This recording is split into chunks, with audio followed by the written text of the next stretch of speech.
Hello and welcome to CBS Sports HQ alongside CBS Sports college football insider Richard Johnson. I'm Hakeem Dermish. We're awaiting the third set of college football playoff rankings, and we'll have wall-to-wall coverage, including a full bracket breakdown when the bracket and the rankings are released. Here's a quick refresher on what went down in Week 12.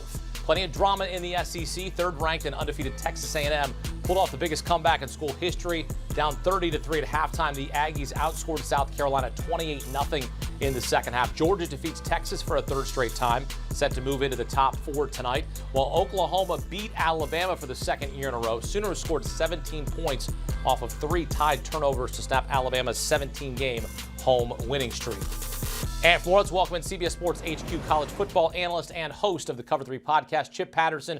Chip, the big topic that we're all looking forward to hearing what the committee says is how far do you expect Alabama to fall tonight? I expect them to fall down to the 9 range, 9, 10, 8.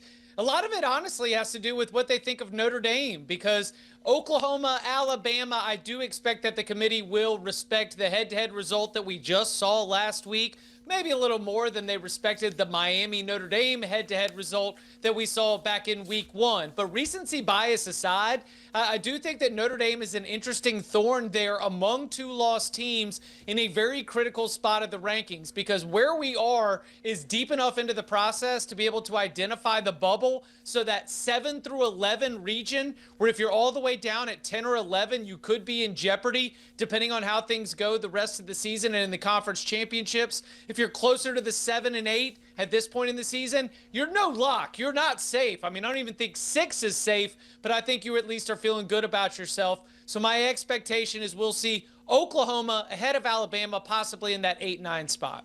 Yeah, the bubble is key, right? You are probably going to have to be in the top 10 in rankings to get into the field. We expect the group of 5 champion, or the 5th ranked conference champion, I should say, to be the 12 seed, and you would expect probably the ACC's champion to end up as the 11 seed. So because of that, again, you're probably going to have to be in the top 10 of the rankings to be in the college football playoff at all, because those 11 and 12 seeds will probably be closed for business.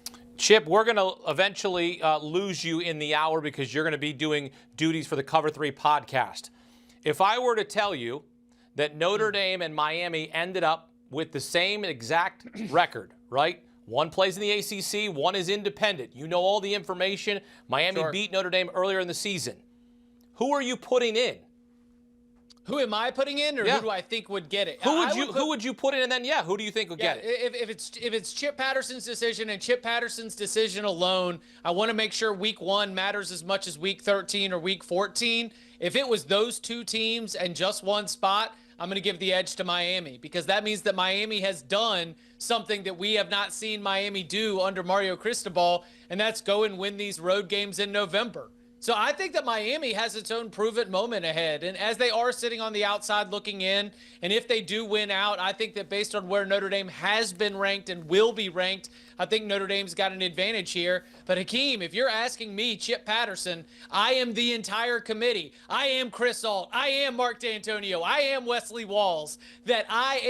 Yes, I am picking Miami over Notre Dame. I think head-to-head should matter. We're going to continue to break this topic down throughout the hour. But, Richard, your initial thoughts, because – and I know you're not going to necessarily look at this as apples to apples, right? Because one is independent, one plays in the ACC. There's also recency bias that we're human beings, and sometimes we fall victim to that. Yeah, but I think the job of the committee is to cut through that. The job of the committee is to make a clear-headed decision about the efficacy of both teams. What I think is interesting here is I'm not so sure it's going to be a binary. They might just both get in. There's certainly the chance for that to happen. Miami's the at-large, would certainly have the harder case. I do wonder, though, what it would say about conference races, or what they are trying to say about conference races, if you are to leave Miami out, because you then say, well, Miami had a perfect shot. They just had to win their conference, which it does not appear that they will be able to do because of all the carnage in the ACC. So it is something of a treatise on conference strength and what conferences mean within the sport. And then you say, well, Notre Dame isn't in a conference, and yet Notre Dame's president and their athletic director are on the boards of the college football playoff, both the committee and its not selection committee, but its management committee the actual administration of the playoff itself, not the selection of teams. So it's going to be interesting what they do with these two teams. But again, it might not become a binary between these two teams. They may be in a bigger pod of 3, 4, 5 teams in that, call it 8 to 13, 14 range. Sure. Of ranked teams that we're going to be deciding who gets in on that bubble. And guys, I do think that what the committee would do would be to favor Notre Dame. Sure. I come back to the committee chair, Boo Corrigan, as Florida State's being left out and Alabama's being put in. And he says, you know, we just sat in the room and we said, who would you not want to play? And to me, that is undeniably Notre Dame. That here at the end of the season, you do not want to play Notre Dame more than you do not want to play Miami. The committee is only tasked with best teams, and it is left vague intentionally so they can do basically whatever that particular committee wants to do. If they stick with the who do you not want to play theory, the answer is Notre Dame wins, regardless of what happened back in week 1. Again, Chip, I would do something different, but I think the committee will do otherwise. Chip, you also made a good point, because a lot of people are going to say, oh, well, there's nobody on this committee who knows ball, right? You just said it. Chris Ault, legendary coach, innovator of the pistol offense on the committee. Mark D'Antonio, Michigan State head coach, took the Spartans to the Rose Bowl on the committee. There are football people on this committee. They are making football decisions. I understand everybody wants to hoot and holler, rant and rave about that they don't know ball and that they don't watch the games. They do watch the games, and they are not all just athletic administrators. There are people who watch football who are on this committee. Well, we also want to see Jeremiah Love in the playoff too, right? I mean, this is a guy that could be a first-round pick. I want to see Ruben Bain in the playoff, though, too, man. I want to see Ruben Bain, too. Okay, that's the argument right there, right? But if you talk about what Notre Dame has done for me lately, they've outscored teams by nearly 26 points per game in their 8 straight wins. So it's also that factor you talked about, what you see on the field. What I also think is important is you got to understand criteria here, right? We got to understand criteria. Head-to-head results and comparison of results against common opponents. I think that Pitt game Miami plays at the end of the season is going to loom pretty large, a lot larger than what people realize. It's going to be a data point of common opponent that they both have at the same time. I understand that Pat Narduzzi said he could lose that game by 100 or whatever it was that he said leading into the game, but Notre Dame just smoked that Pitt team. What is Miami going to do against that Pitt team Thanksgiving weekend? Yeah, they're going to have to win by at least 22, because that was what the difference was, 37-15. So they're going to have to win at least by that to have some sort of argument. As we sit here and await our third set of college football playoff rankings, Chip, we appreciate you. Go enjoy Chip as well on the Cover 3 podcast. They'll have reaction as well. Still ahead, the rankings moments away from being released. How far will Alabama fall? And what does this mean for Oklahoma moving into the field? That's all coming up here on CBS Sports HQ. You can't count on accurate expiration dates. No. That is a rookie mistake. Or the kindness of strangers. But you can always count on Sundays with the NFL on CBS, streaming on Paramount+. You think you understand how this business works, but you don't. I now know why Mommy was so stressed. What's the plan here? Landman, new season, streaming November 16th, only on Paramount+. Survivor is always evolving. This is your moment. I will try to be brave, but not on day 1. This is your season.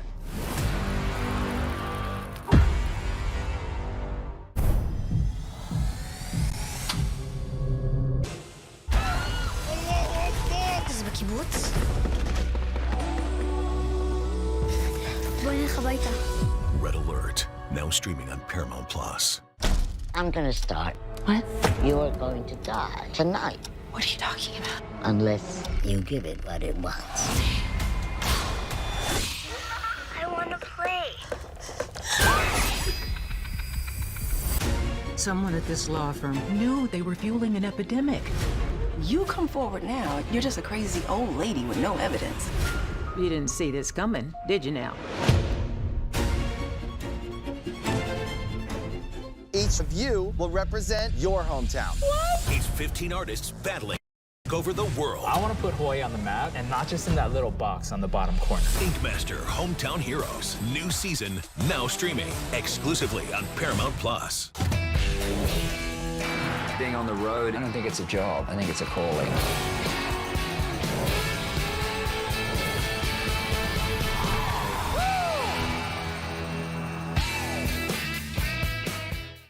This is European soccer's biggest stage. Written in the stars! What a difference she has made! The question is, can you handle it? Tell me, can you handle it? The crowd here feels electric. Stream every match of the UEFA Women's Champions League on Paramount+. It's so loud in here. Oh man, this is awesome. The power. Oh my goodness, what a performance. My name is Francois Crutchfield, but everybody calls me Crutch. Crutch, crutch, crutch. Crutch, crutch. Crutch, we got a lot of experience with grown kids that's never ready to leave the nest. You need anything. I do have one question. We didn't mean right now.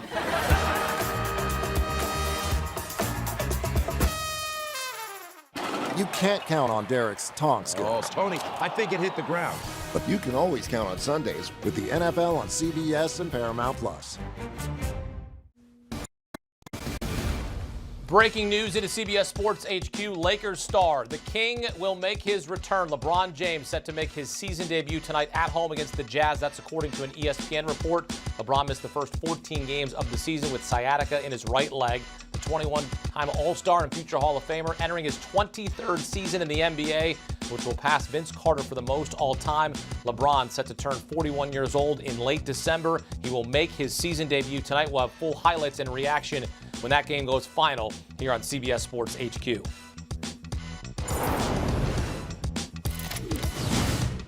Can't count on accurate expiration dates. That is a rookie mistake. Or the kindness of strangers. But you can always count on Sundays With the NFL on CBS, streaming on Paramount+. You think you understand how this business works, but you don't. I now know why Mommy was so stressed. What's the plan here? Landman, new season, streaming November 16th, only on Paramount+. Survivor is always evolving. This is your moment. I will try to be brave, but not on day one. This is your season.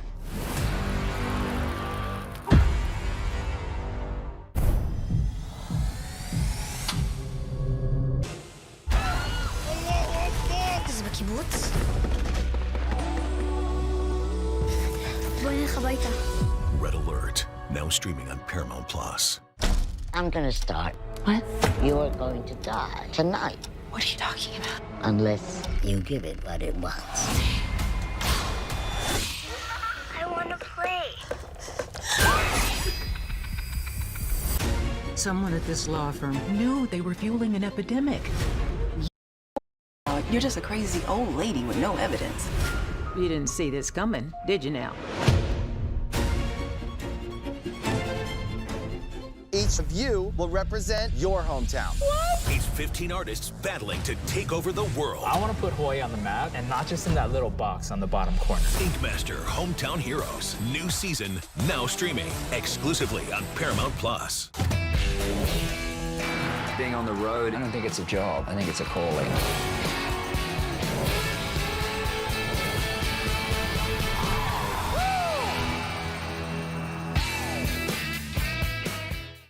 This is European soccer's biggest stage. Written in the stars!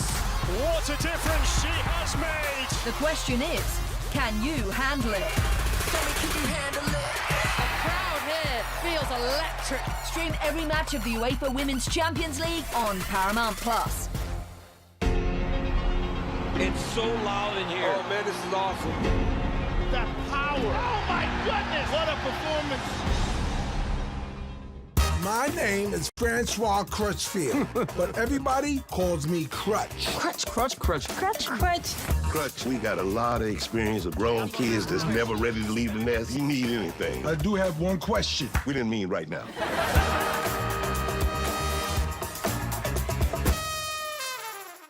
You can't count on Derek's tongue skills. Oh, Tony, I think it hit the ground. But you can always count on Sundays with the NFL on CBS and Paramount+. There are some things in life that you can't quite explain. An extraordinary story. Maybe it sounds flawless, looks effortless, or makes you feel like a part of history. The first ever goal for BFC. And when all of those phenomenons come together,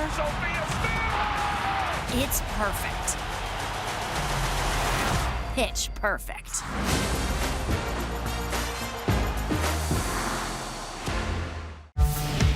When you need your sports news all the time, we've got breaking news to bring to you. CBS HQ gives you a snapshot of all the sports that matter to you.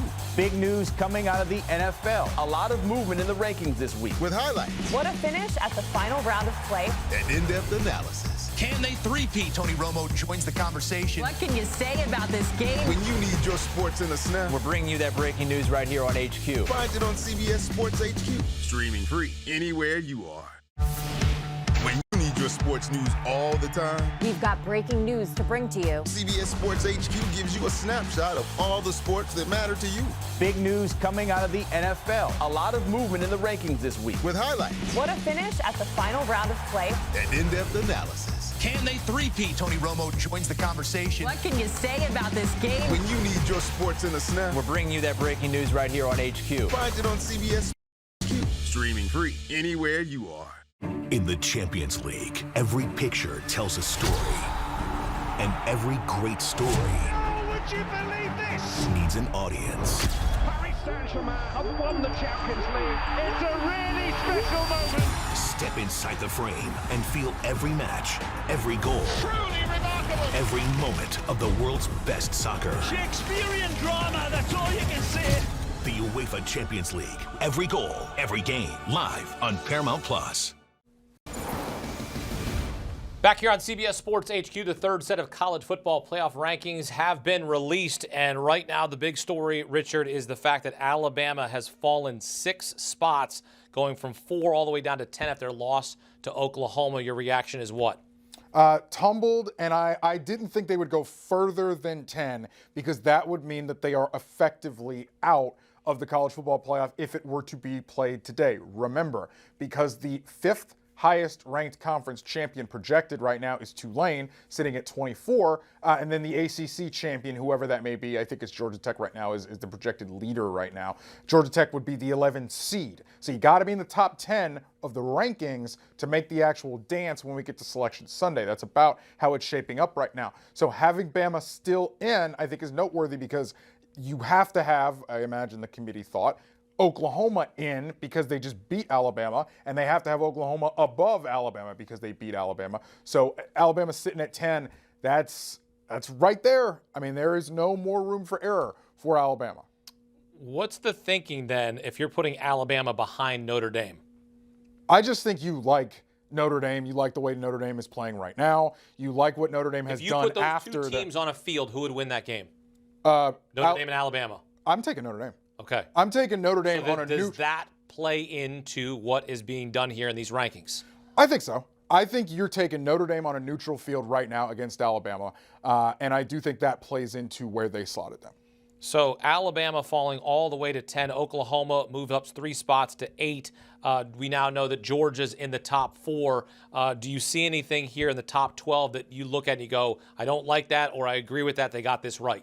This is about how you expected it to shake out, the way I'm looking at it right now, shaking out. Yeah, I don't really have, especially when you get above Notre Dame and Oklahoma, and we've still got some ball left to play here, right? You don't know that Oklahoma isn't going to stub their toe against LSU, for instance. You don't know that they're not going to stub their toe coming home here against Missouri this week, even though, both people may play, may not play, we don't know. But this Oklahoma offense has not been much to write home about, right? Yes, their defense played really well, gave them gifts against Alabama in the form of multiple turnovers, and they were able to win that game. But I don't think Oklahoma is this unimpeachable team to get in the college football playoff in that they can win out. Obviously, their ranking means they are in. But I just don't know that Oklahoma's going to win out here coming home. All right, let's welcome in 2 more members into CBS Sports HQ, 2-time Super Bowl champ Bryant McFadden and former ACC Player of the Year Danny Cannell. B-Mac, your initial reaction here, Alabama falling all the way to 10. I'm a bit surprised. That was a close game against Oklahoma. a national ranked team in Oklahoma, elite-like defense, and them being at 10 now, I mean, for Alabama. Richard, you made a key point with Alabama. They're in a very, very unusual spot based on what they've done. When you look at their resume, and they have no room for error. So I'm a bit surprised, but I can tell you this much. To Richard's point, you'd rather be at 10 than being at 12 or 13.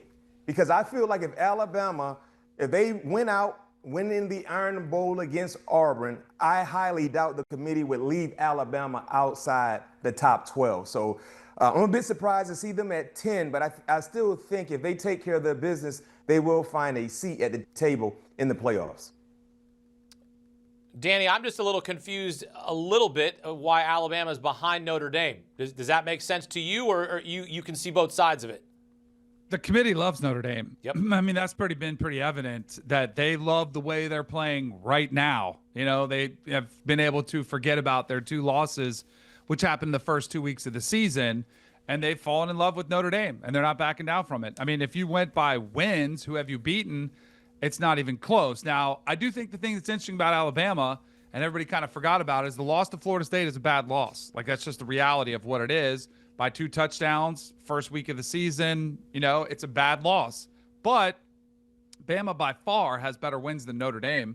I mean, it's not even close when you consider they've beaten Georgia, they've beaten Vanderbilt, who's a top 15, they've beaten Tennessee, who's a top 25 team currently in the rankings. It's just... But I think BMAC nailed it, though. Bama controls their own destiny. Yep. Bama wins out, they're in. Now, I'd worry about Bama a little bit losing to Auburn. That's going to be a tough game on the road in the Iron Bowl.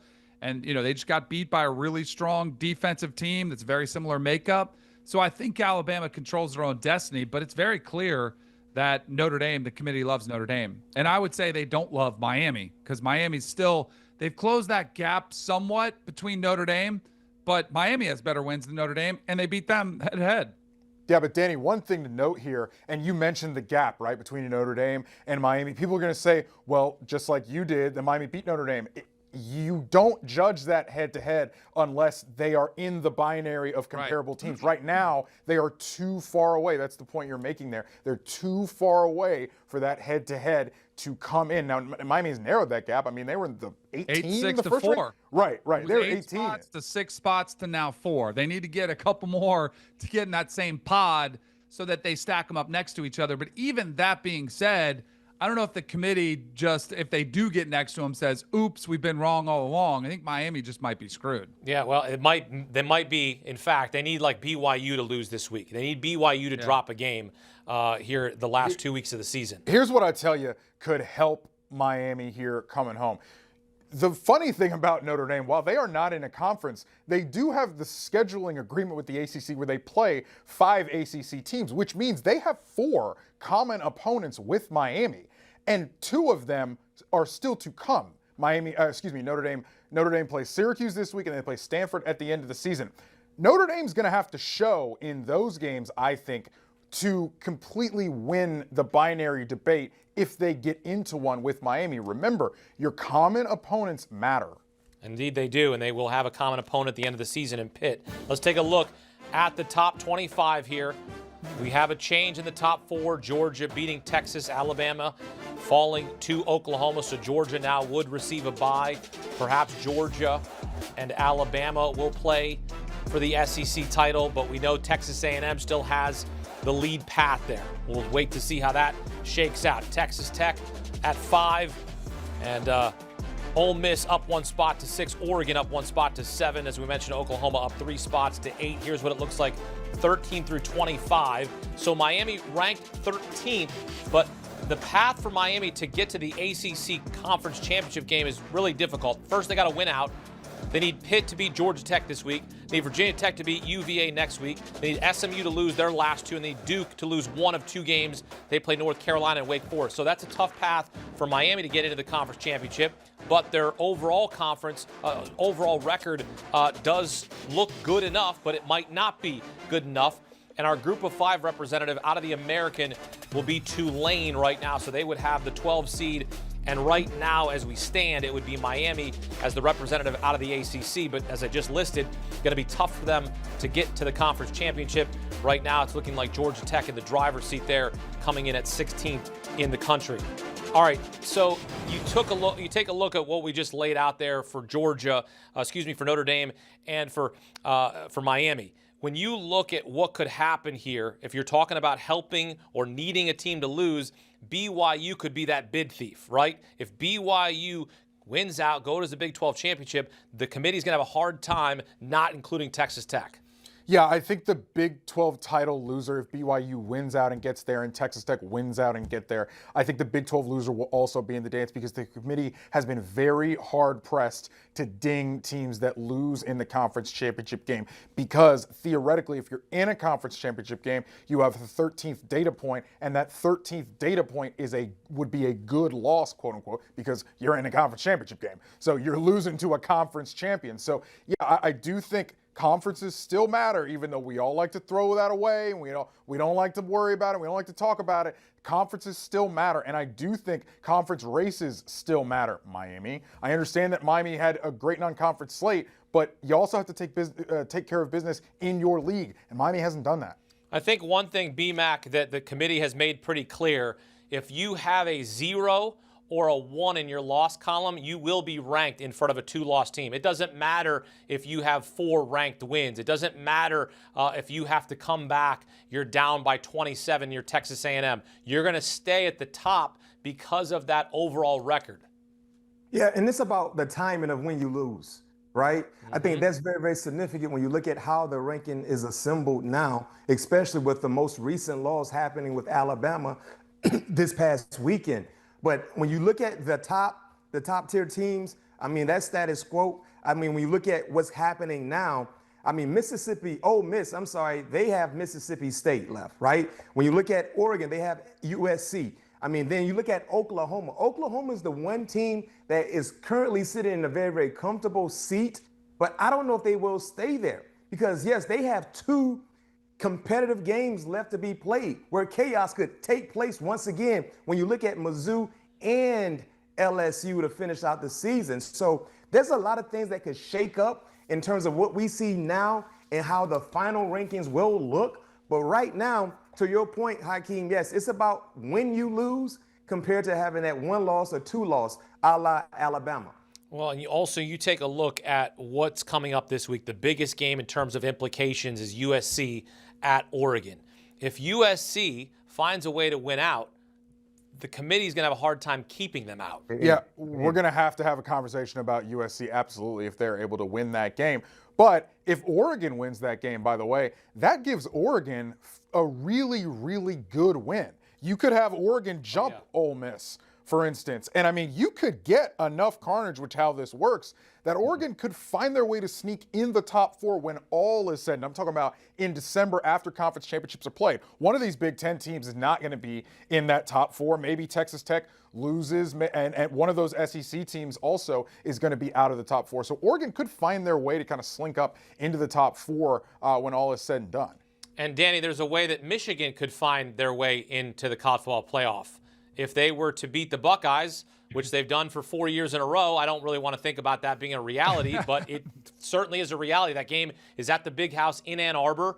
There's also a situation where Oregon has to go to Washington in a rivalry game there. That's never an easy place to play for any team.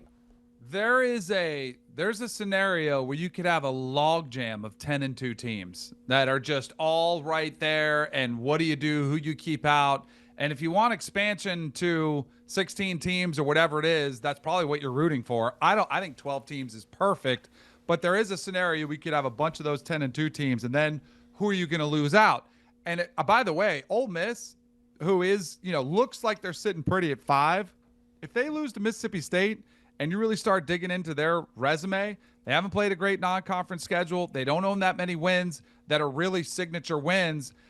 They did beat Oklahoma, so that would be a nice win for them. But outside of that, their resume isn't great. So there's a bunch of teams that we feel like are safe, and yet they've got rivalry games. Some of them are on the road, and you've got other teams that could win their way in and be in the same conversation. So I think there's still a lot of shuffling that could take place. and it could be really interesting because tonight it's like kind of boring. Doesn't look like that much happened tonight, but it's college football. We still got a couple weeks left, rivalry weekend. This thing could get interesting for that final selection. Hey, I got a question for you guys. Is there a possibility that a 3-loss team get in the final 12? Yeah. And if Alabama loses in the SEC championship game. In right? the SEC championship. Oh, you're saying regular season, No, BMAC, yeah. right? Yeah, I'm saying regular season. Hypothetically so. speaking, what happens if Texas beat Texas A&M at the end of the season? Texas is cooked. There's too Texas much. is Yeah. cooked. There's too much. You can't lose to Florida, who's not that good this year, and you can't lose the way you did against Georgia. I thought it would have been close. If they would have lost by a field goal, looking at a good loss like the Ohio State loss, then yeah, I could see a chance. But I think the logjam of 10-2 teams plus the fact that they lost to Georgia the way they did and losing to Florida, I think Texas is cooked. Everyone's kind of promoting that. I don't know why that keeps lingering around. Maybe it's to give hope. Maybe it's to drive up ratings for the Texas A&M game. But they're not getting in. Texas is done. I agree, Danny. You can't sit here for the same people who want to argue that head-to-head is absolutely a thing that matters regarding Miami, Notre Dame. You can't then sit here and tell me you want Texas in after they get absolutely smoked by Georgia and they have a really bad loss against a Florida team that might not make a bowl game. So, yes, I agree with you, Danny. I'm going to let you know right now, we're not going to talk about Texas ever again on a Tuesday night here for the next 2 weeks. I'm just telling you that. That was the last time I said it. That was the last time I said Texas. Okay? That's the last time I said it. We're going to talk about this, though, for weeks to come, at least for 1 week. Here's a look at the projected bracket. And Notre Dame and Oklahoma, that 8-9 game. So Notre Dame going to have to travel to Norman. Tulane, welcome to the party. I like Tulane. Texas Tech, that'd be an interesting 12-5 game. Miami and Ole Miss, all right. Alabama and Oregon in the first round, and you see who's waiting there in the quarterfinals. What's a matchup here that you go, like, does Tulane have a chance to beat Texas Tech or no chance at all, BMAC? They have a chance. They have a chance. Would I put anything on it? No. Texas Tech, they're too explosive. They're too explosive. And that defensive front, I mean, in terms of championship football, games are won and lost in the trenches.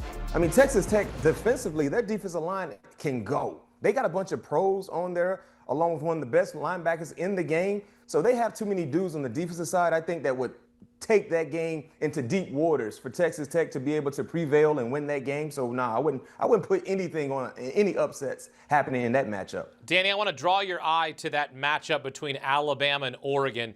The Tide have to go out to Eugene and potentially play in some nasty, rainy football weather. And it's not that they haven't ever played in weather like that, but if Alabama's got to go to Eugene, oh, man, that could be an absolute dynamite matchup. That would be awesome. For 20 years, we heard teams, you can't go win in Big Ten country or you can't go win up north.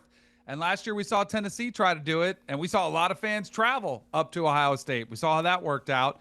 This is one of the things where I do think in the seeding, because we just talk about getting in, that home field advantage in that, in that first round game, if you don't get the bye, that is a huge, huge edge. It is so hard to win on the road in college football during the regular season. You throw in even more adverse weather as it gets colder, and you throw in even more volatile fans that are even more crazy, and that would be insane to watch that unfold. So I think that's a matchup I'm here. Can I hit on something on Tulane, though? Because I do think Tulane was a good winner for the committee, because remember, in the AP Top 25 that was released, James Madison was the top-ranked team. But this is where I think the committee does more research than the voters, who may or may not go back to the last five. They're probably tired from watching games. They throw them in there. This tells me they're looking at strength of schedule for the group of five, and that they're actually looking at Tulane as a 2-loss team versus James Madison as a 1-loss team, saying, you know what? They scheduled 3 Power 4 opponents. They beat 2 of them in Duke and Northwestern. And you had James Madison, who only scheduled 1 in Louisville, and they lost by 2 touchdowns. So I think that is good that the committee is paying attention to the group of five's strength of schedule. And I think Tulane was a potential, winner from at least leapfrogging them in this ranking. Yeah, the new metric, record strength, plays a huge role in these rankings. Coming up, more reaction to the third set of college football playoff rankings. The guys are back next on CBS Sports HQ. Keep it locked.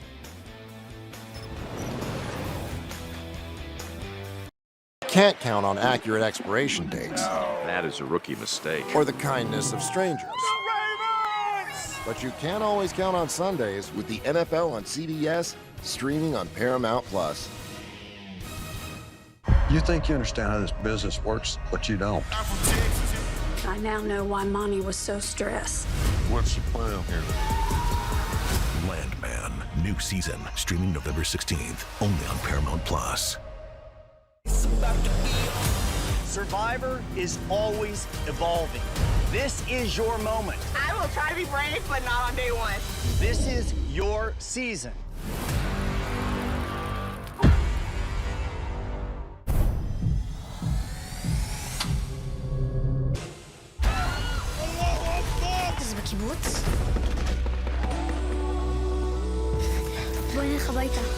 Red Alert, now streaming on Paramount Plus.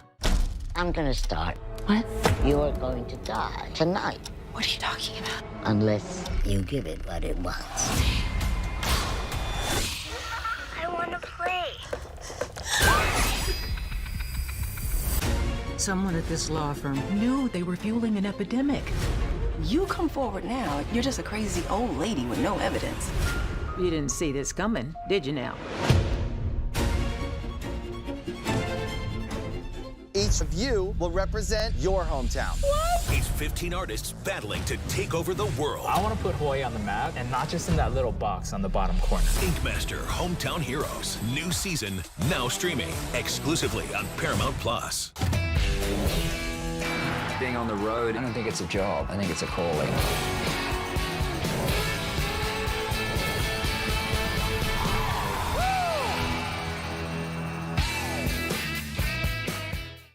This is European soccer's biggest stage. Written in the stars! What a difference she has made! The question is, can you handle it? Can you handle it? The crowd here feels electric. Stream every match of the UEFA Women's Champions League on Paramount Plus. It's so loud in here. Oh man, this is awesome. That power. Oh my goodness, what a performance. My name is Francois Crutchfield, but everybody calls me Crutch. Crutch, we got a lot of experience of grown kids that's never ready to leave the nest. You need anything. I do have one question. We didn't mean right now.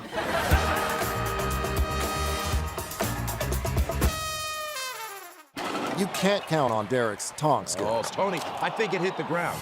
But you can always count on Sundays with the NFL on CBS and Paramount Plus.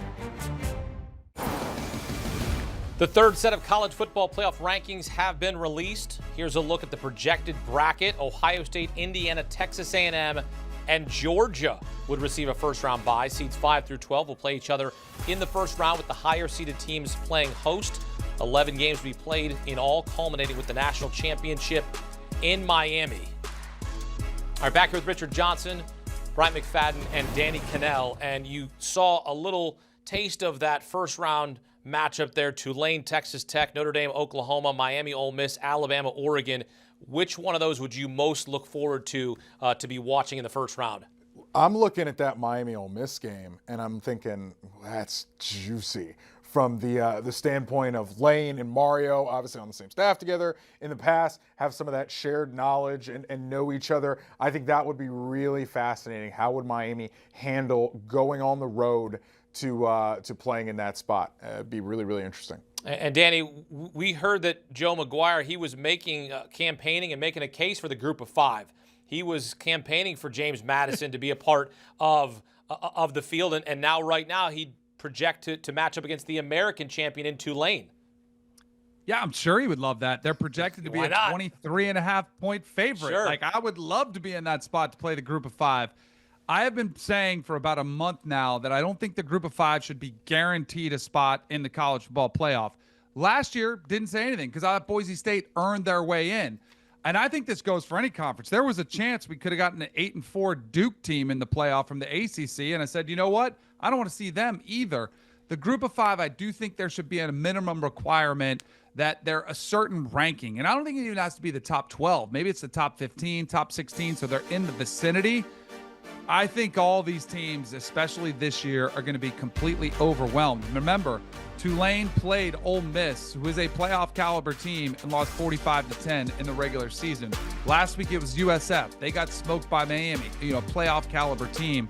I just think this year there's not a viable team from the group of 5 that can really give a Power 4 opponent much of a contest.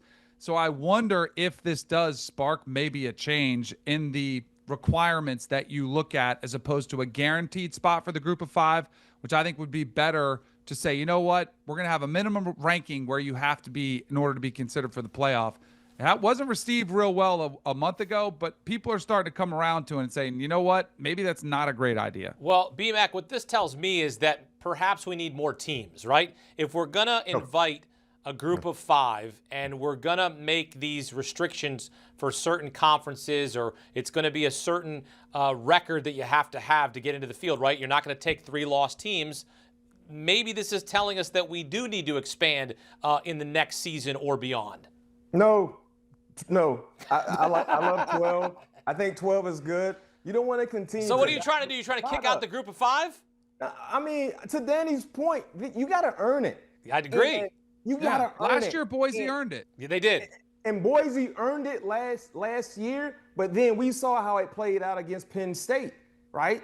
We saw that Penn State was a bit too much for Boise. And when you look at Boise, and let's say if Tulane gets in, Boise has star power. They had the best running back in college football, a Heisman front runner, a guy who was going to be drafted top 5. So they had star power along with everything else they had on their team, which led to all of us looking at that game against Penn State with a lot of expectations and excitement. So now, if the same thing happened that happened last year to Tulane, I'm utilizing Tulane as the example because currently they will be representing the group of 5 in the playoffs. If they get blown out again, I think we really got to think about what Danny presented to all of us. If they don't earn it, if they don't have a certain amount of Power 4 games or a high-level contest, no, they shouldn't. And just adding more teams, no, you're making it easy.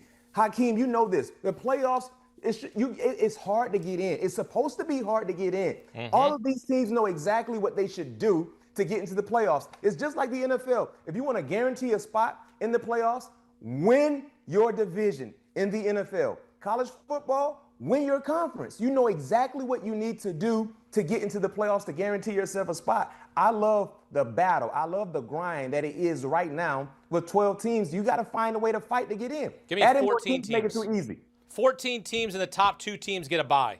14 teams and the top 2 teams get a bye, just like the NFL. I'm good with 12 teams, but guys, I could not disagree more with leaving out the group of 5 champion or making some arbitrary win cutoff for the group of 5 champion. You guys know, as the great competitors that you are, that the game is not played on paper. You understand what the spread may be for a James Madison or a North Texas against whoever it is in the college football playoff. But nobody gave Arizona State a chance last year against Texas, and they took the Longhorns to overtime and almost won that game. So I know that just because the logo on the side of James Madison helmet is not something that impresses you, at the end of the day, let them play it out. They deserve to do it because they win the league. That's different though. Arizona State, we gave them a chance. Yeah. James Madison had a chance against Louisville and lost by 2 touchdowns. Tulane had a chance versus Ole Miss, got blown out by 35 points. And the last year, Boise played Oregon tight, and they only lost by a field goal. That's why everyone was like, okay, you guys are good.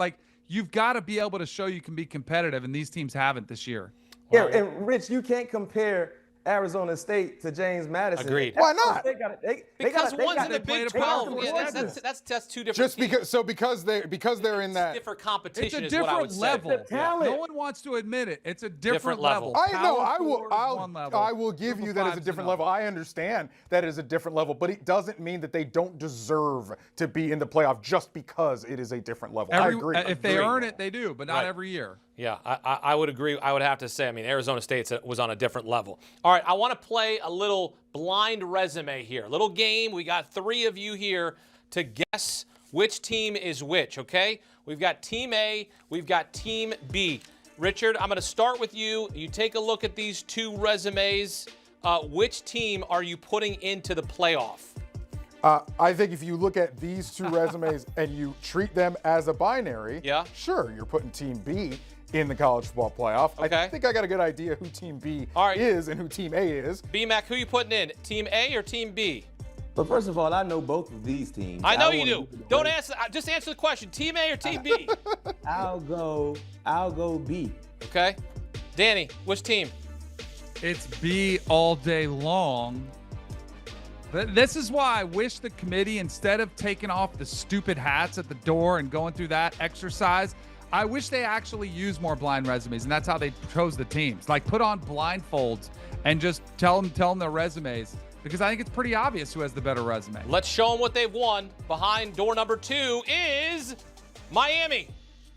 Miami has the win over Notre Dame, but Miami is being left out in the cold, and Notre Dame, the committee, as Danny said, they love Notre Dame, right? I mean, look where Notre Dame is this week. And you know it's because Miami's second. And you know it's because Miami's second loss isn't any good, where Notre Dame's is better than Miami's. You also know that, and I think this is something that people forget, Notre Dame may not be in a conference, but they do play 5 ACC opponents. Miami and Notre Dame are going to have 4 common opponents between the two by the end of the season. Miami plays Pitt at the end of the season. Notre Dame plays Syracuse and then Stanford here in the last 2 games of the season. So we are going to get some more data points to compare both of these teams against each other, because they will have 4 common opponents by the end of the season. I think how both of those 2 teams show coming down the stretch here is also going to impact this. And the other thing is, it may not actually be a binary between Miami and Notre Dame, because, as we talked about earlier in the show, Danny brought it up, Miami is still too far away from Notre Dame in the rankings to judge them sort of right up against each other. Which loss did you say was worse for Miami? Miami's second loss being worse. What's the SMU loss? Yes. In overtime. So, in overtime versus a team that's probably going to be 9-3. Yeah, they're both 7-3 right now. Not an awful loss. Both those teams are 7-3. Yeah, it's a worse loss than Notre Dame's loss to one of the best teams in the country. Right. But it's not like, to me, it's not a disqualifying loss, like where it takes them out. I think their resumes, as we just displayed, I think are way closer than anybody wants to admit, where you have to honor the head-to-head. And I do think Miami's getting screwed somewhat. I agree. B-Mac, I think Miami's getting a raw deal here. If they win out, let's say they beat Pitt by 30, and you just saw Notre Dame. You saw Notre Dame beat Pitt by 22. What if Miami beats Pitt by 30? They have the same exact schedule, same exact record, and they have the head-to-head, and you're telling me Notre Dame is getting in because they look like the better team. Okay, if you're going to tell me that, if you're going to tell me that they've got Jeremiah Love and they're awesome and they're better than Miami head-to-head, fine. I'll believe it. But what the record, what the resume says is Miami should be in. Yeah, who has the better win? Miami, right? And I understand you talk about who has the uglier loss. I mean, you can straddle the fence. SMU is a pretty good team. They're not one of the best teams in college football, but they're not a bottom barrel type of team. So to your point, yeah, Miami could be in a tough spot, because everything that we've highlighted with Miami means nothing if they don't get to Charlotte. It means nothing. If they do not get to Charlotte and win, they got to win. And right now, they don't control their own destiny to get to Charlotte. They need help. So for Notre Dame, we can argue about Notre Dame if they're deserving of being in front of Miami, BYU, Bama, whoever it is. All Notre Dame got to do is win out. Syracuse, Stanford, no conference championship game, by the way. So they don't have to worry about playing in another game where they could potentially have another loss to their resume. They're in a 2-game season. They win out, they will have a seat in the playoffs. So that's that Notre Dame is that school that the committee, it's an attention getter. Yep. It makes sense. It moves the bottom line. And they are playing pretty good football. But for Miami doesn't move the bottom line like Notre Dame moves the bottom line. That's why Notre Dame is currently sitting in front of Alabama, BYU, Utah, and Miami. So they're good. We can argue back and forth, deserving or not. They beat Syracuse and Stanford. You better believe, I guarantee, they're in the playoffs. Yep. And we're going to have this conversation again next week, right? If both teams win this Saturday, we're going to be right where we were right now, and we're going to be talking about 2 teams who are 9-2, and we're going to be still talking about how Miami's resume is better. But until then, we move on. Bryant McFadden, Danny Cannell, and Richard Johnson here with us on CBS Sports HQ. Coming up, playoff implications in Week 13. There's a path for USC as they fight on. We'll break down the games that will impact the CFP. We've got picks and analysis next on CBS Sports HQ.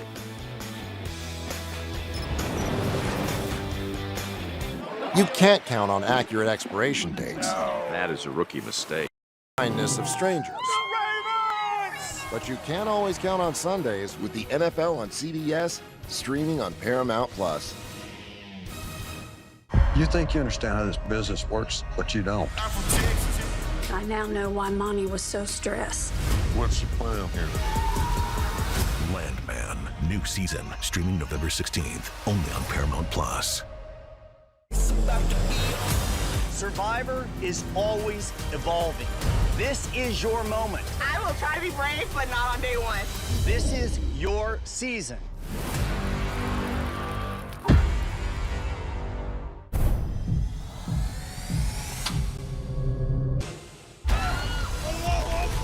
בקיבוץ?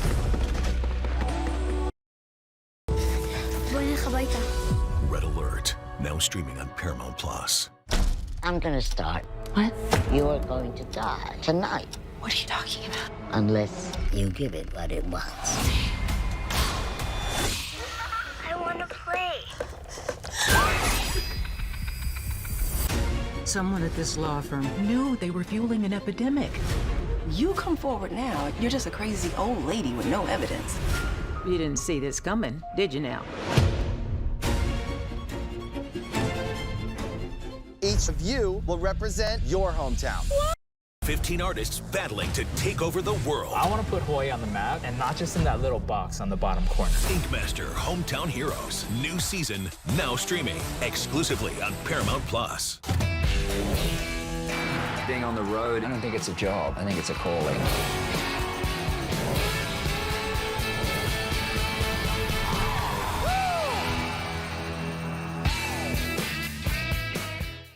This is European soccer's biggest stage. Written in the stars! What a difference she has made! The question is, can you handle it? Tell me, can you handle it? The crowd here feels electric. Stream every match of the UEFA Women's Champions League on Paramount Plus. It's so loud in here. Oh man, this is awesome. The power. Oh my goodness, what a performance. My name is Francois Crutchfield, but everybody calls me Crutch. Crutch, crutch, crutch, crutch, crutch. Crutch, we got a lot of experience of grown kids that's never ready to leave the nest. You need anything. I do have one question. We didn't mean right now.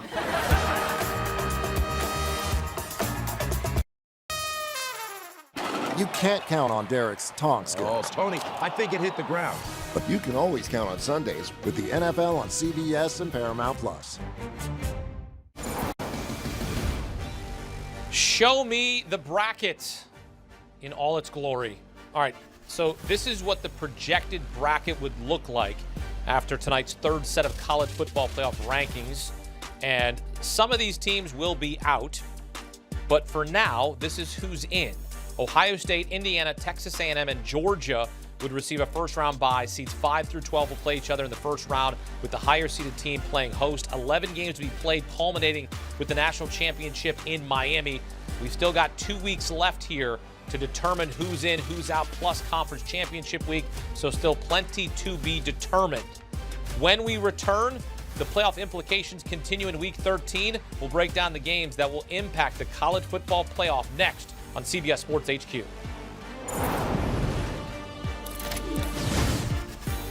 You can't count on accurate expiration dates. That is a rookie mistake. Or the kindness of strangers. But you can't always count on Sundays with the NFL on CBS, streaming on Paramount Plus. You think you understand how this business works, but you don't. I now know why Monty was so stressed. What's the plan here? Landman, new season, streaming November 16th, only on Paramount Plus. Survivor is always evolving. This is your moment. I will try to be brave, but not on day one. This is your season.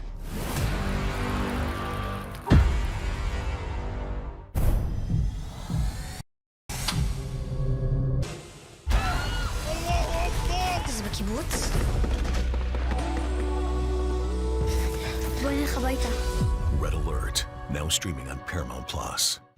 I'm gonna start. What? You're going to die tonight. What are you talking about? Unless you give it what it wants. I want to play.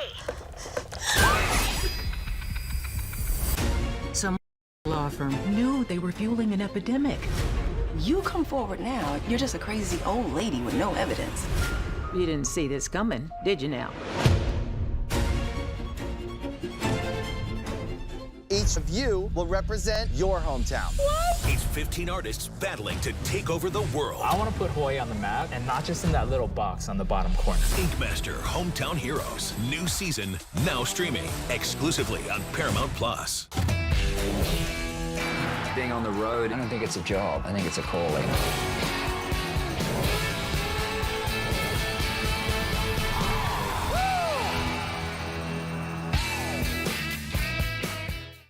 This is European soccer's biggest stage. Written in the stars! What a difference she has made! The question is, can you handle it? Can you handle it? The crowd here feels electric. Stream every match of the UEFA Women's Champions League on Paramount Plus. It's so loud in here. Oh man, this is awesome. The power. Oh my goodness, what a performance. My name is Francois Crutchfield, but everybody calls me Crutch. Crutch, crutch, crutch. Crutch, crutch. Crutch, we got a lot of experience of grown kids that's never ready to leave the nest. You need anything. I do have one question. We didn't mean right now.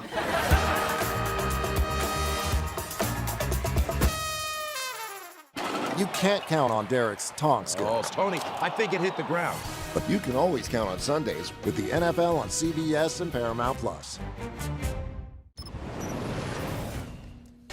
Playoff implications in Week 13. Massive game in the Big Ten. 8-2 USC clashing with 9-1 Oregon. If the Trojans win out, they'd have an argument to make the college football playoff. The ACC looking like a one-bid conference. Georgia Tech plays its final conference game on Saturday against Pitt, who also only has one loss in the ACC. In the Big 12, BYU only has one conference loss. They play at Cincinnati this week. Bearcats have a chance to play spoiler against the Cougars. Set it up and break it down. Welcome in two-time Super Bowl champ Bryant McFadden and Sportsline data scientist Mackenzie Brooks. Let's start in the Big Ten. USC at Oregon on CBS. Mackenzie, take us through the chances to make the CFP for both the Trojans and the Ducks. This is probably the biggest swing we've seen to date here with USC. This is a team that sits at 23% right now to make the college football playoff. That jumps to 89% if we want to get technical here, or down to 2%. Now, getting to that 90% is essentially them inheriting everything that Oregon was taking up in the model. So right now, Oregon sits around that 73%. This is a number because they've been baked into that third at-large bid for so many weeks. They also would jump to 90% with a win here and drop down to 22% chance with a loss. So obviously, they have a lot less to lose, but 22% chance is obviously not a spot you would want to be in. Again, USC literally would just be taking the spot from Oregon, which is crazy to think because in the beginning of the season, the way we had everything coded from the Big Ten, if you were a 10-2 Big Ten team, we almost wanted to consider you a lock here. But if you're a 10-2 Big Ten team and you're Oregon and USC has the same record as you and you lost the head-to-head, we don't feel so implied to put you in the college football playoff here. So basically everything on the line here for USC. And if you want to look at odds makers' perspective, because sometimes that helps, produce and support what we were already talking about, Oregon's around a 70% chance to beat USC this weekend, and that correlates directly to their 70% chance implied right now to make the college football playoff. So that's odds makers also saying, hey, it's win or go home. Yeah, the odds makers think that Oregon's going to win this thing by double digits, perhaps. This game features two of the best offenses in the country. Oregon is a 9.5-point favorite. BMAC, do you trust the Ducks to cover the number? I trust the Ducks. Most importantly, to win. I know that's what the Oregon fans would like to hear. But yeah, I do love them in this spot to cover the spread. And here's why, Hakeem, Kenzie. When you look at Oregon, it's hard for me to imagine Dan Lannon losing 2 games in his backyard. Remember, they already took one on the chin against Indiana. Yep. So now having an opportunity to correct your wrongs against a conference foe, I really think they take advantage of this opportunity. And then the last time we saw Oregon on the grass was against Minnesota. Something clicked offensively for Dante Moore in their passing game. He had his best throwing day last week to date throughout the entire season, 306 yards through the air. He was aggressive in throwing the football. His accuracy was there, and he was throwing with confidence. I think that confidence that he established against Minnesota will carry on in this matchup against USC for them to take care of their business and for the Bears to cover this large spread as well. You know, the fans will be upside down there in the stadium in Oregon, and it's going to be bananas for them from start to finish, and I like that momentum to carry in their favor to win this ball game. Well, it's nice when you have your top 3 pass catchers back as well if you're Oregon. I think you could go team total here as well, because I think you start to look at these teams that we know are likely just competing for that at-large bid, and the seeding, style points really become such a major factor here. So looking at offenses like Notre Dame, looking at offenses like Ole Miss, Oregon, team totals could be the move for them this weekend. Well, I usually like to say the trend is your friend, BMAC, but the trend is not your friend because USC is 6-1 against the spread in their last 7 games as an underdog. So but Hakeem, keep that in mind. Oregon fans can care less. They just want to win. I know. I'm just telling you, if you're going to lay the 9.5, I'm just saying, maybe take the points. Yeah. In the ACC, Georgia Tech plays its final conference game on Saturday against Pitt, who also only has 1 loss in the ACC. Mackenzie, do you see the ACC getting in more than 1 team into the playoff? I think your only chance of getting 2 teams, which I don't find likely, but I think technically your only chance would be Georgia Tech beats Georgia at the end of the year, and then they make it to Charlotte and they go on and lose that game. Could be your only potential shot, because when we have Georgia Tech right now, if they lose this game to Pittsburgh, it goes down to a 19% chance to make the college football playoff, again, which correlates to their 19% chance to beat Georgia. So obviously it's not a great number, but it still keeps you alive. I'd say they go from... It's tough. I'd say Pitt is more in a situation where they have more wiggle room because they could go on and beat Miami. But if you are Pitt, you have to have UVA lose to Virginia Tech. So yes, it's some things you can control in your favor if you're Pittsburgh, but it's not necessarily the best situation. You're trying to hit like a 3-leg parlay essentially here. So Georgia Tech goes from a 38% to around a 56% chance. With a win here, it continues to stay in the driver's seat to Charlotte. And as far as losing, down to a 19% chance. You're hoping other things fall your way. You're hoping a Notre Dame loses, a BYU loses, maybe the SEC cannibalizes itself even more. So it's more talking about a driver's seat here, and Georgia Tech's out of it with a loss. Mackenzie, I want to get your take on Miami and Notre Dame. Let's say they finish with the same exact record.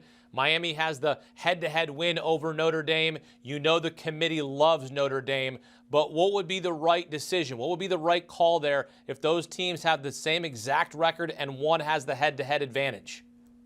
I think you'd have to go Notre Dame here because I think there still needs to be some merit to what you're doing within your conference. And I know it's frustrating for Miami, especially with that head-to-head win. But the teams you lost to are teams that lost to other teams. Like, as I've said it before, parity in the ACC specifically doesn't bode well for the ACC. Parity in the SEC bodes well for the SEC. It means, hey, we'll take all of you. But for a conference like Miami, nothing stings more than beating up on each other. So Notre Dame, I know Danny was mentioning it earlier in the program, it's the momentum they have right now. And even CJ Carr looking better. I mean, this is a team with a better offense. Not only do they have the run game, they have the pass game. It's a team that the committee would want to see play in the playoff. And I know Miami is also a brand name here. And Miami's not completely out of it. You guys mentioned it earlier. The easiest way to explain all of these is individual things could happen, but trying to hit a 7-leg parlay to get Miami to Charlotte, now that's where it becomes glass half empty for me. But I do think Notre Dame will end up being the best call. Yeah, we'll see what ends up happening. Georgia Tech is 10-0 at home since the start of last season. Yellow Jackets are 2.5-point home favorites against the Panthers, BMAC. Will the home team be a buzzin'? I think so. You gave us that stat, man. They've been outstanding at home. The last 11 ball games, they're 10-1. The only team to beat them there at home was Georgia a few years ago. So when you look at what they've done so far this season, they've been scrappy, finding ways to win. It was an unexpected loss a few weeks ago to NC State, but I think that kind of opened up their lens a little bit in terms of the sense of urgency. But one thing I can say for sure, you should expect to see points. I don't trust either defense in this matchup, Pitt, Georgia Tech. I think the total is set around 60 or so, if I'm not mistaken. I wouldn't be surprised to see that surpass that total because I think points will be at a premium. All right. Couple of games with playoff implications here in Week 13. Bryant McFadden and Mackenzie Brooks here on CBS Sports HQ. Both of you, thank you very much. Check out the latest edition of College Football Insiders, hosted by a powerhouse team of reporters, including Richard Johnson. Show delivers the stories behind the headlines. You can watch the full episode right now, their latest, on the CBS Sports College Football YouTube page. Coming up, we'll break down our winners and losers from the third set of CFP rankings, who's sitting pretty and who's got some work to do. We're working next on CBS Sports HQ. You can't count on accurate expiration dates. That is a rookie mistake. Or the kindness of strangers. But you can always count on Sundays with the NFL on CBS, streaming on Paramount Plus. You think you understand how this business works, but you don't. I now know why Monty was so stressed. What's the plan here? Landman, new season, streaming November 16th, only on Paramount Plus. Survivor is always evolving. This is your moment. I will try to be brave, but not on day one. This is your season.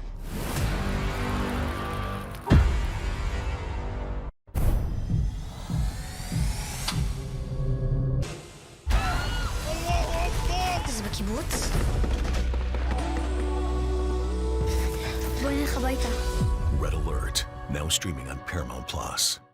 I'm gonna start. What? You're going to die tonight. What are you talking about? Unless you give it what it wants. I want to play. Someone at this law firm knew they were fueling an epidemic. You come forward now, you're just a crazy old lady with no evidence. You didn't see this coming, did you now? Each of you will represent your hometown. It's 15 artists battling to take over the world. I want to put Hawaii on the map, and not just in that little box on the bottom corner. Inkmaster Hometown Heroes, new season, now streaming exclusively on Paramount Plus. Being on the road, I don't think it's a job. I think it's a calling.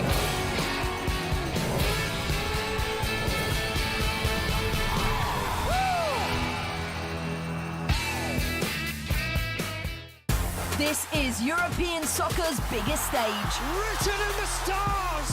What a difference she has made! The question is, can you handle it? Can you handle it? The crowd here feels electric. Stream every match of the UEFA Women's Champions League on Paramount Plus. It's so loud in here. Oh man, this is awesome. That power. Oh my goodness, what a performance. My name is Francois Crutchfield, but everybody calls me Crutch. Crutch, crutch, crutch. Crutch, crutch. Crutch, we got a lot of experience with grown kids that's never ready to leave the nest. You need anything. I do have one question. We didn't mean right now.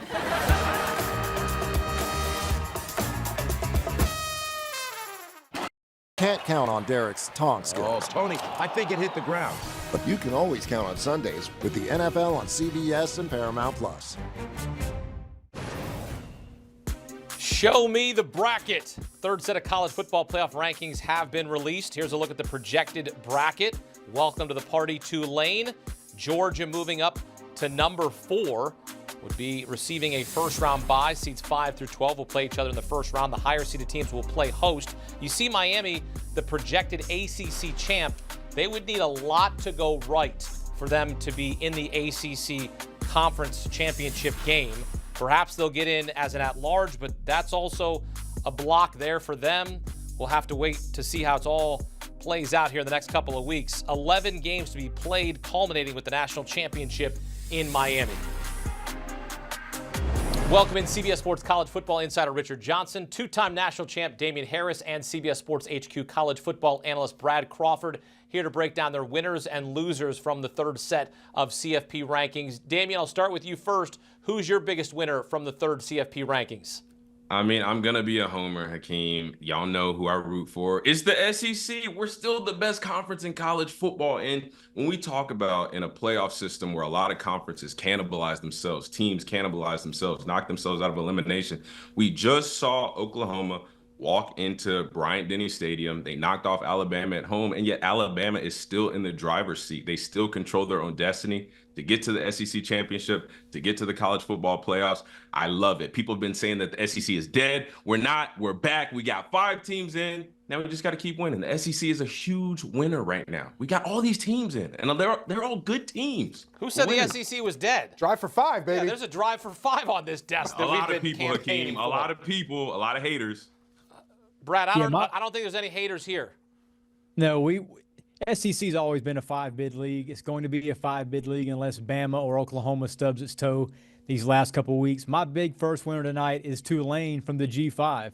The selection committee, fellas, is practically begging Tulane to win out, despite James Madison looking better, at least on paper. North Texas, probably the hottest team in the American. I mean, we saw Tulane get crushed 45-10 by Ole Miss, the number 6 team in the country right now, and get blown out by UTSA. I mean, is that a playoff discussion worthy team?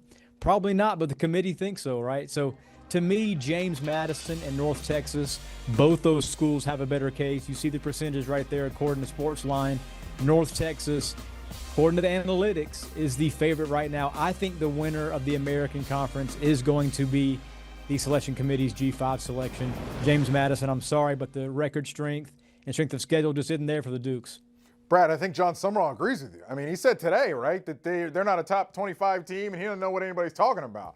And yet they are sitting in the top 25 tonight. So we'll see how that ends up coming home here. My big winner, first big winner, is the Big 12. A lot of respect for the Big 12 from the committee. You've got BYU and Utah sitting right there, right on the fringe. The college football playoff at the 11 and 12 ranking spots. One of those 2 teams is going to play in the Big 12 championship game. And if they win out to get there, I think there's a pretty good chance that the loser of the Big 12 championship game ends up being in the 12-team field when all is said and done. Let's see how that shakes out. And then you've also got Arizona State, which, by the way, clocks in at number 25 from the Big 12 this week. Arizona State's had a lot of adversity this season. No Jordan Tyson for large stretches of this season. No Sam Leavitt. They've gone through a lot this season, but have kept it together. That's a credit to what Kenny Dillingham has built. Beat Texas Tech, for instance, earlier this season, despite all of that going on. A credit to what Dillingham has built there and kept together, and they are rewarded this week at least with a top 25 ranking, and that boosts just a little bit Texas Tech by giving them a quote-unquote good loss, and that also boosts Utah for a quote-unquote good win because Utah beat now-ranked Arizona State. And Houston coming in at 23rd, so certainly a solid night for the Big 12. Damian, give us another big winner from the 3rd CFP rankings. Notre Dame, Notre Dame, Notre Dame. Let's talk about it. I mean, they're one win. They're one credible win right now. In my opinion, it's not Pitt, it's USC. USC's a good team, but they're still on the outside looking in. And if I have to assess the committee and their decisions, we did see that head-to-head matchups actually do matter. Now, a week ago, everybody was complaining, how is Notre Dame ranked ahead of Miami? Listen, Miami's got their own problems, but at the end of the day, the result of the Oklahoma-Alabama game showed us head-to-head matchups matter, yet Notre Dame is still ranked ahead of Miami, and they really only have one quality win. They lost to Miami, they lost to Texas A&M, the 2 legit teams on their schedule that they've played so far this season. They handed them L's. So Notre Dame, by the skin of their teeth and by the luck of the Irish, they are at number 9. Brad, who's your other big winner? Y'all might disagree with this, but I think it's Miami. And I want to address the leprechaun in the room as it relates to the Hurricanes, all right? Miami rose 3 spots last week. They rose 2 spots tonight. Hurricanes are still 4 spots behind Notre Dame, but there's a key point to that. New committee chair Hunter Yurachek said tonight that the head-to-head data point has not come into play yet because Notre Dame and Miami, according to the committee, are not in the same tier. I think when Miami wins out, blows out, these 2 teams are going to play, Virginia Tech and Pitt, the next 2 weeks, then Miami is going to be in that same tier with a 10-win Notre Dame, and you're going to have 2 more common opponents to add to the pie. So I think we are going to see that head-to-head come into play here in a couple weeks, and Yurachek said it tonight. It might not be there now, but when Miami gets these 2 blowouts next couple weeks, it's going to happen. My other big winner from this week, I actually think it's Oregon. Because I think if Oregon can beat USC this week, it would give them a good ranked win. I think you could see them flip-flop with Ole Miss in the rankings. And then you'd have Oregon sitting right there at number 6. and you give them enough carnage ahead of them, and they could sneak into one of the bye seeds in the top 4, I think. That would be a Big Ten championship loser dropping out of the top 4. Maybe A&M catches a loss to either Texas or in the SEC championship game and drops out of the top 4. If you have both of those two things happen, you could get Oregon slink their way up into the top 4 and find a way in to get a bye in the college football playoff. Oregon is sitting right now at a nice perch, sitting pretty. Well, we'll see if the SEC gets a drive for 5, because we could see USC wrecking the party. We could also say, as I reluctantly say, we could see Michigan crashing the party if they do what I don't want to say could happen. I don't want to say that because then Ohio State would be a loser. Coming up, we're going to talk about the losers. Ohio State, not one of them. Alabama falling 6 spots to number 10. We'll break down the biggest losers from the third set of college football playoff rankings next on CBS Sports HQ.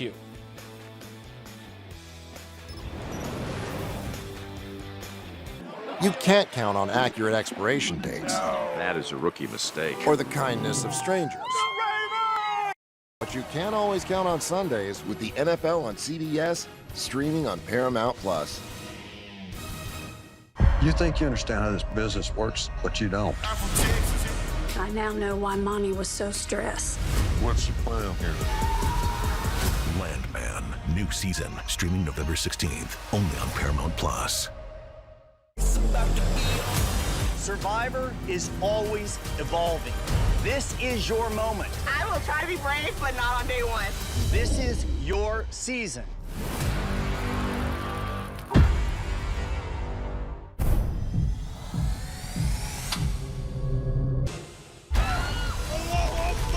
בקיבוץ? בואי נלך הביתה. Red Alert, now streaming on Paramount+. I'm gonna start. What? You're going to die tonight. What are you talking about? Unless you give it what it wants. I want to play. Someone at this law firm knew they were fueling an epidemic. You come forward now, you're just a crazy old lady with no evidence. You didn't see this coming, did you now? Each of you will represent your hometown. It's 15 artists battling to take over the world. I want to put Hawaii on the map, and not just in that little box on the bottom corner. Inkmaster Hometown Heroes, new season, now streaming exclusively on Paramount+. Being on the road, I don't think it's a job. I think it's a calling.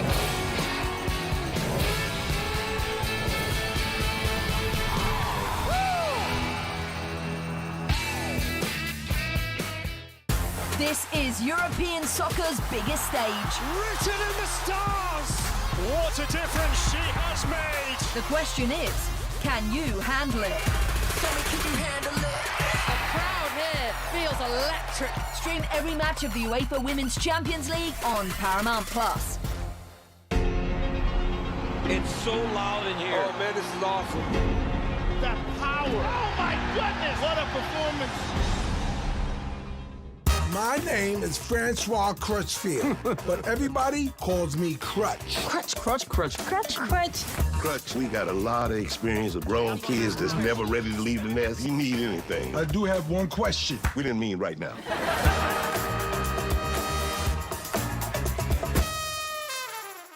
You can't count on Derek's taunt skills. Oh, Tony, I think it hit the ground.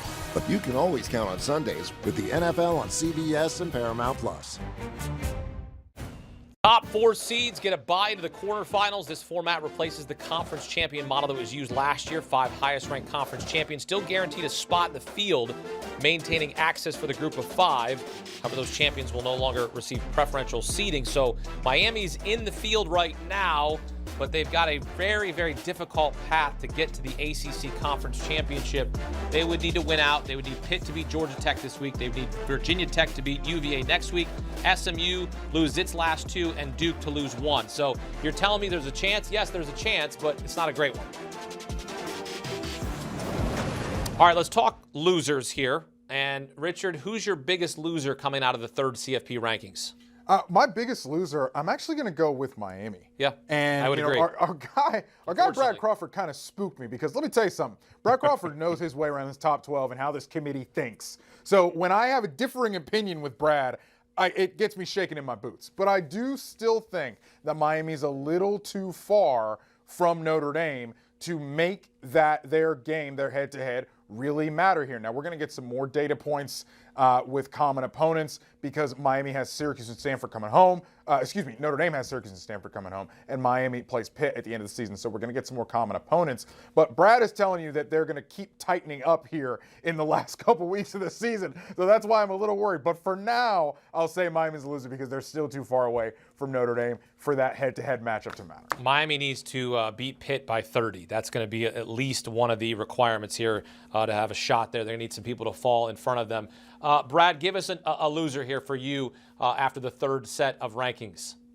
I'm stunned Alabama dropped 6 spots, especially behind Notre Dame. Not a good look considering a loss at Auburn in 2 weeks in the Iron Bowl. That's going to nuke Kalen DeBoer's season if that happens. Not only SC Championship goes awry, but Alabama will be out of the playoff now that they're the 10 seed. We were just talking about, Hakeem, like 2 weeks ago, Alabama had beaten 4 consecutive top 25, top 20 teams even, unprecedented during SEC play. And now we've forgotten about that, and we're pointing to the Florida State loss in the opener. It's selective reasoning for the committee, and we see this every year with certain teams. I love Brad Crawford. I'm glad I don't even have to say it, so the people won't call me a homer, and the people at home won't say, "Man, I'm tired of Damian Harrison's Alabama propaganda." No, Brad Crawford is absolutely right. We've all of a sudden just forgotten this resume that Alabama has put together. We're all of a sudden now going all the way back to week 1 and bringing Florida State back into the conversation when we know Alabama is a different team than they were week 1. And Florida State, they're a different team, but for the wrong reason. So I don't even have to go over this anymore. Brad, thank you so much. I am going to point the microscope at Georgia Tech because the committee is basically saying, we don't like you, and we're not impressed. You have no style points, even though Haynes King, sometimes you might get them 500 yards of offense a game. It's your defense. We're not impressed with them. We're not impressed with you as a team. And something that's so interesting, they both, RJ and Brad, have hit on it. The committee said that Miami is a placeholder right now. And guess who they're a placeholder for? Georgia Tech, because Georgia Tech is the team in the ACC that controls their own destiny. They went out. They don't even have to beat Georgia. They went out in the ACC in the conference. One more game, it's winnable. Then they're going to Charlotte for the ACC championship game. And if they win that, they're in the college football playoff. So Georgia Tech has been I banged on the desk. They've been criminally underrated and behind Miami for 2 weeks in a row. When again, they said it, Miami's just holding a spot open for them. It's too bad. Miami has a win over Notre Dame. It doesn't matter anything. It doesn't hold any water. I guess that's how it goes. Number one team in the conference. Not yet. They should be ranked like it. Richard Johnson, Damian Harris, Brad Crawford here with us on CBS Sports HQ. Men, thank you. Coming up, a full bracket breakdown. Damian Harris is back to fill out his bracket. You got to see who he's got winning it all. That's next on CBS Sports HQ. Keep it locked. You can't count on accurate expiration dates. No. That is a rookie mistake. Or the kindness of strangers. But you can always count on Sundays with the NFL on CBS, streaming on Paramount+. You think you understand how this business works, but you don't. I now know why Monty was so stressed. What's the plan here? Landman, new season, streaming November 16th, only on Paramount+.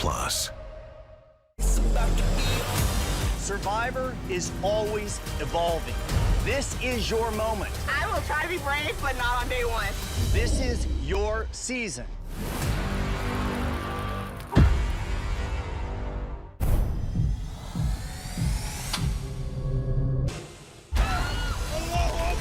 זה בקיבוץ? בואי נלך הביתה. Red Alert, now streaming on Paramount+. I'm gonna start. What?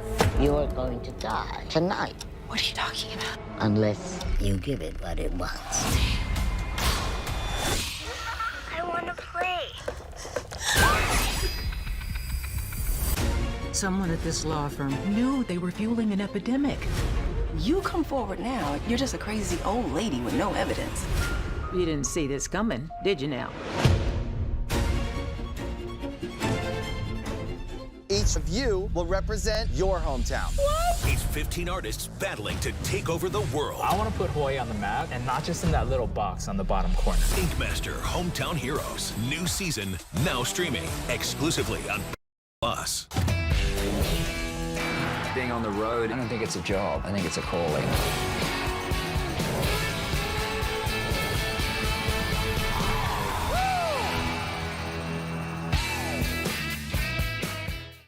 This is European soccer's biggest stage. Written in the stars! What a difference she has made! The question is, can you handle it? Can you handle it?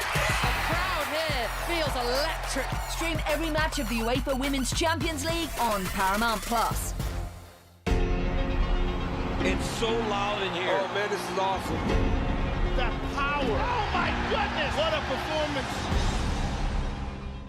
My name is Francois Crutchfield, but everybody calls me Crutch. Crutch, crutch, crutch, crutch, crutch. Crutch, we got a lot of experience of grown kids that's never ready to leave the nest. You need anything. I do have one question. We didn't mean right now.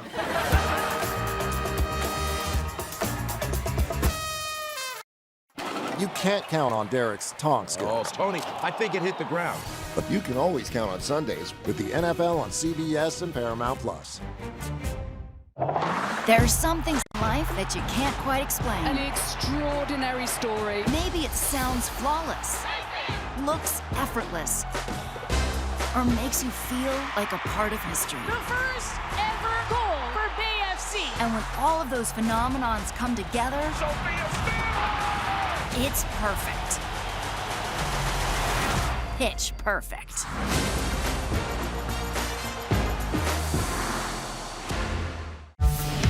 When you need your sports news all the time, we've got breaking news to bring to you. CBS Sports HQ gives you a snapshot of all the sports that matter to you.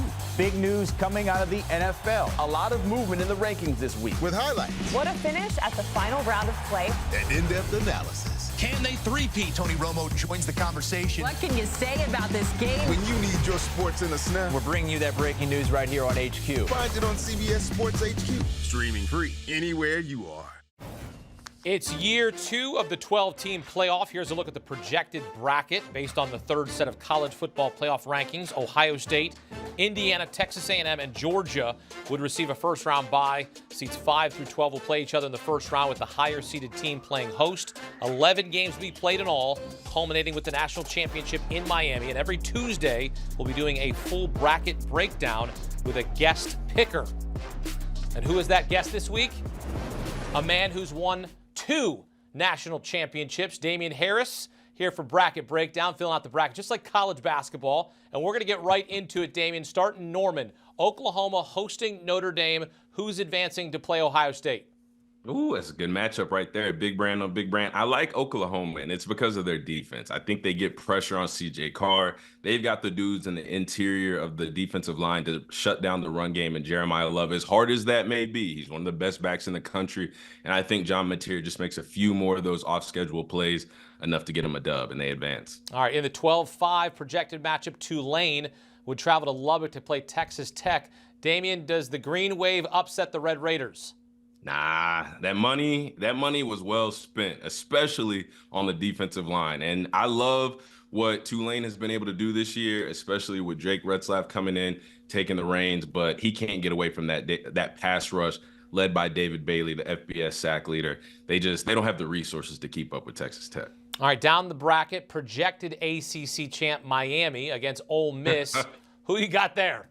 Man, I got Ole Miss because I don't even have Miami in the college football playoffs. Fair. Then put Georgia Tech there then. Put Georgia Tech, Ole Miss. So if it's Georgia Tech and Ole Miss, does it change your opinion? If it's Georgia Tech and Ole Miss, we got a different ball game. Okay. I might go a different way, but I'm not even going to play on hypotheticals. This is what the committee gave me. I don't like it. I'm going Ole Miss. I think Ole Miss is the better team between them and Miami. I think it's an easy decision. What Lane Kiffin is doing at Ole Miss. It's a better product. It's a better result. They've shown playoff pedigree more so than Miami has. Give me Ole Miss over. All right, in the 10-7 matchup, Alabama on the road in Eugene against Oregon. Roll Tide or quack quack.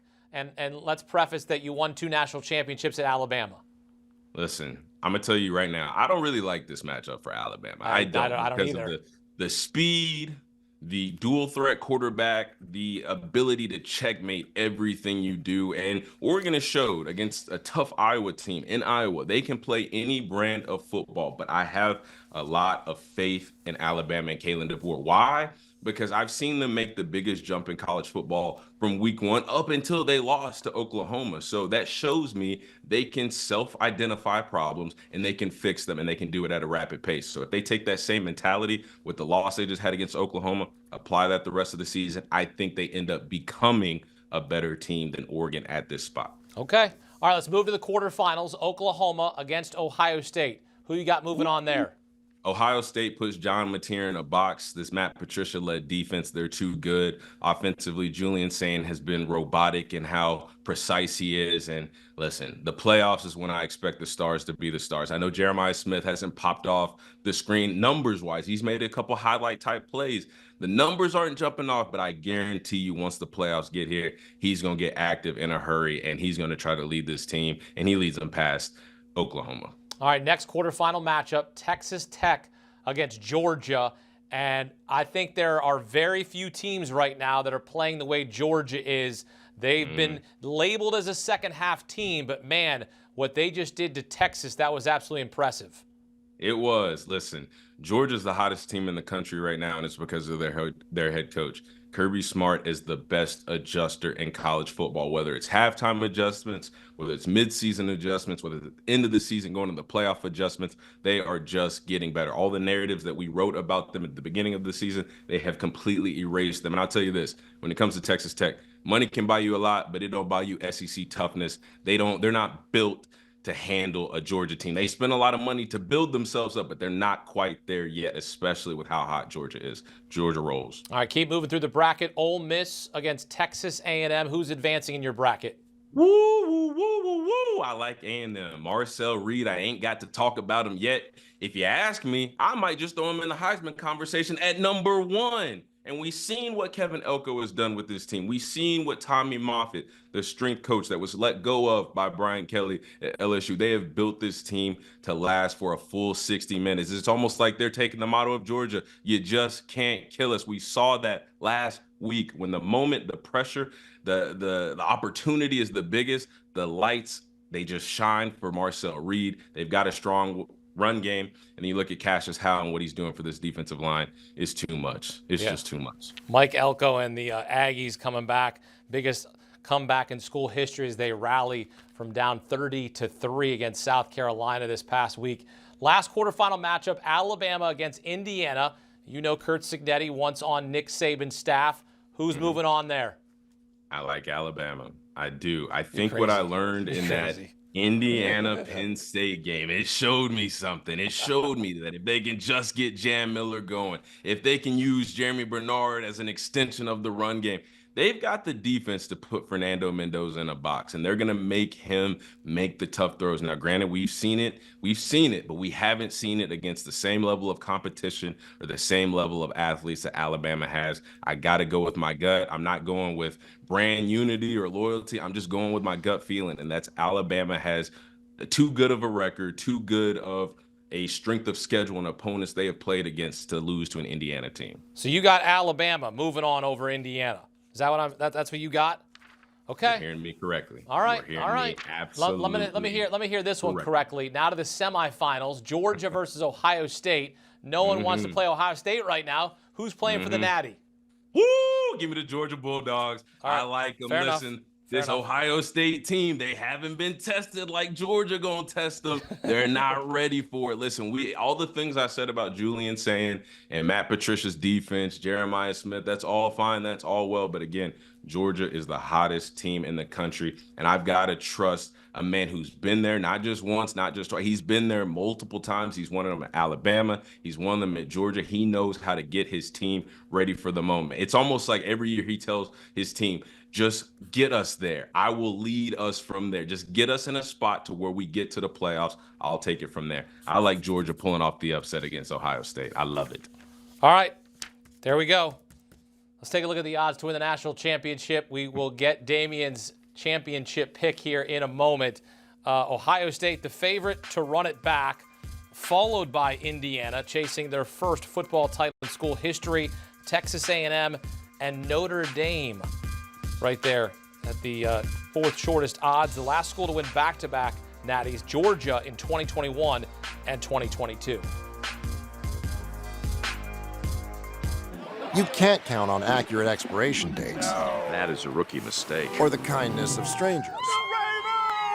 But you can always count on Sundays with the NFL on CBS, streaming on Paramount+.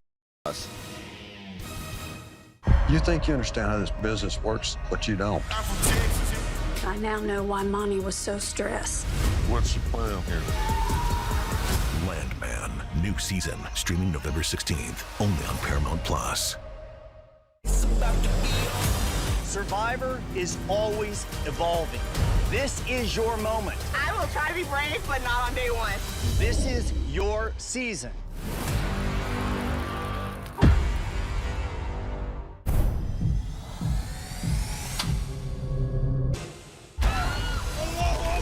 זה בקיבוץ? בואי נלך הביתה.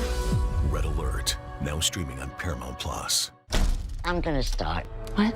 You're going to die tonight. What are you talking about?